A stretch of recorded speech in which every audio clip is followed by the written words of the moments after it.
Hi, hello, my name is Devaraj and this is Bioenergetics, and today I'm going to bring to a conclusion, or a conclusion for now anyway, the series Reichian Treatment Notes. We've been going through the 5 different personality types created by Wilhelm Reich and Alexander Lowen back in the last century, and looking, just reappraising them a little bit, and also looking, what kind of direction do we go in when we want to treat these aspects of ourselves.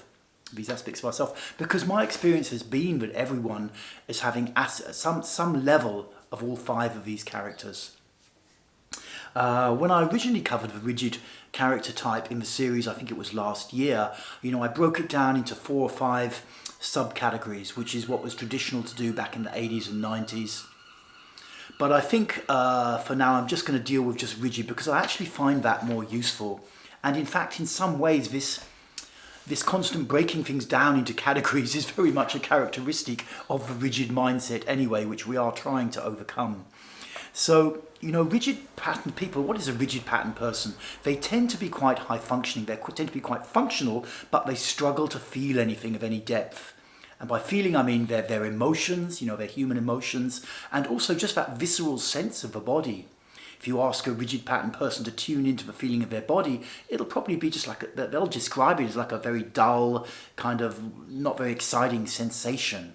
They don't experience feeling, vibrantly alive, quite the opposite. They may appear in their behavior or in their life quite robotic or mechanical, machine-like.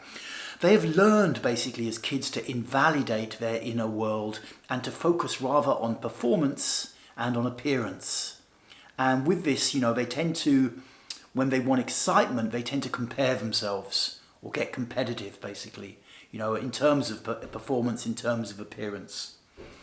They keep their emotions under control. And this is really, they do this by rigidifying their body, by rigidifying it.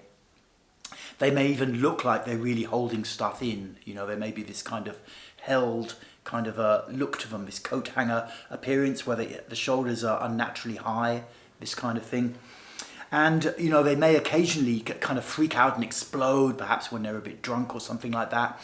Or when strong emotions are triggered in them in a situation, they may look, terrified of what's going on and of losing control for a moment. These are kind of classic signs you see in a rigid patterned person. They're really, really not comfortable with deep feelings. Now, unlike the other personality patterns, and particularly like the oral and the endurer, those are patterns which can very easily be tracked to stages of infant development. It's really, really clear. And with the others, a little bit trickier, but they can still be tracked. But with the rigid pattern, I don't really track it to a stage of infant development. Usually, one or both parents or other caregivers will have been running the rigid pattern. The child has picked it up from them. This is quite common that we imitate our parents in a certain way. You're probably familiar with this, and it's so, on a slight side note, it's often the case that people can go through life very fearful, but they've never had a traumatic experience that generated that fear. It's just they picked that up from modelling their dad or their mum or something like that, who always behaved that way. And so rigids tend to come from a background where there is rigidity in the family. Their fundamental belief inside their psychology is that they're never going to get love for who they are, only for what they do, for what they achieve, how they perform, how they look. So everything's about how they look on the outside. This is their whole life. They don't believe they have inner validity, So they make themselves robotic, machine-like. They're kind of like, if you watch old movies from the 50s, particularly the American movies, this was an archetypal kind of British American couple, very, very rigid and very focused on the outside. So that, when we start to look at their physicality, their face tends to have quite a mask-like appearance, like they're kind of trying to maintain an even and acceptable expression at all times, and their jaw in particular can be quite set, as though they're holding on against a kind of, a world that's always trying to shake them in some way. Yeah, like we said, there tend to be high shoulder rigidity, the shoulders may be up, the neck quite rigid and stiff, the 2 thick muscles at the back certainly very tense. their pelvic area they really hold under control, and their hips may be quite undeveloped, basically, because of course the pelvis is the seat of our sexuality, and that's where, if we go crazy with our sexuality, then of course, we could get a lot of condemnation from the outside, or that's how we perceive it. So from, very early childhood, they learn to really restrain and restrict natural movements in the pelvis. At night, they may grind their teeth. Something like this is a way to kind of dispel some of that jaw tension, possibly, anger held in. When we talk about, treatment and how we can overcome the rigid pattern, because, it's kind of ubiquitous in today's world now that we're kind of thinking more and more of our way through life, more and more of us are working on computer. This kind of mechanical, thought-based existence is becoming absolutely ubiquitous, like I say. So usually with rigid pattern people, a little bit like aggressive pattern people, they need to find their life is quite dysfunctional in some way before they will seek help, before they will look around for something different to do. This is pretty common. And they may start to experience a strong sense of depression. They may find it really difficult to get over something around achievement, perhaps losing a job or not getting the promotion, perhaps a relationship breaking up. This competitive side of them has been hammered really hard, and they just go into a black hole, and then from that space they may start to seek help. And when they are seeking help, or when they're interested, the kind of directions that treatment can go in are, what's most important really is that they learn to value their inner world, that they have value for who they are, not just what they do. We are not robots. We are not made to be robots. We have robots to be robots.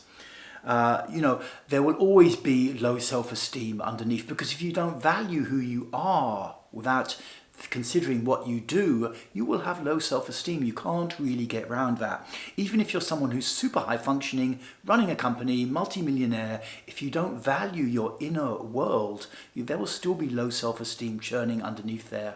It's kind of inevitable.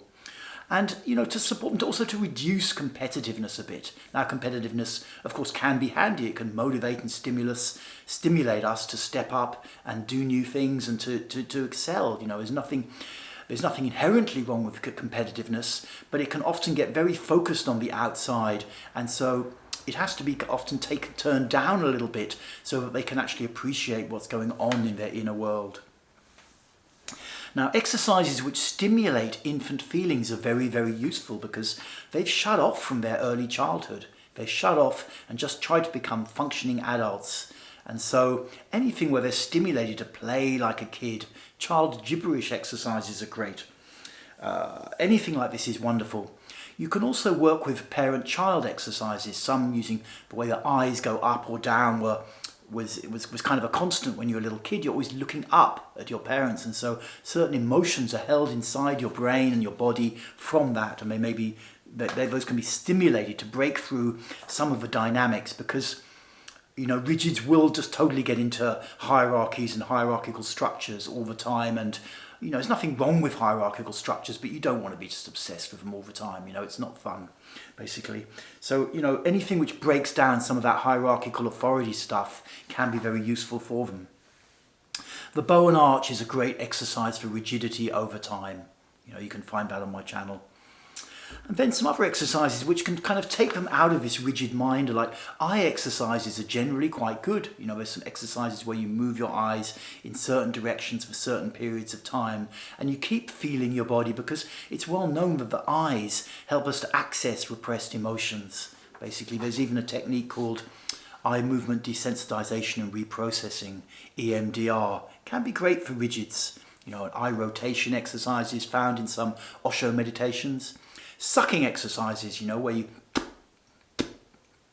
for maybe 10, 20, 30 minutes, you do this sucking gesture, feeling your body. It kind of retrains your brain chemistry to like very early life, the time when you were sucking on your mother's breast, basically, or when you wanted to. For some rigid people, using substances, shamanic substances, can be helpful, to take them out of that rigid mind and give them access to a different part of themselves. Facial tension is an issue for rigid people, and the great thing about the face is when you start to break up tension in the face, it affects a lot of other areas of the body.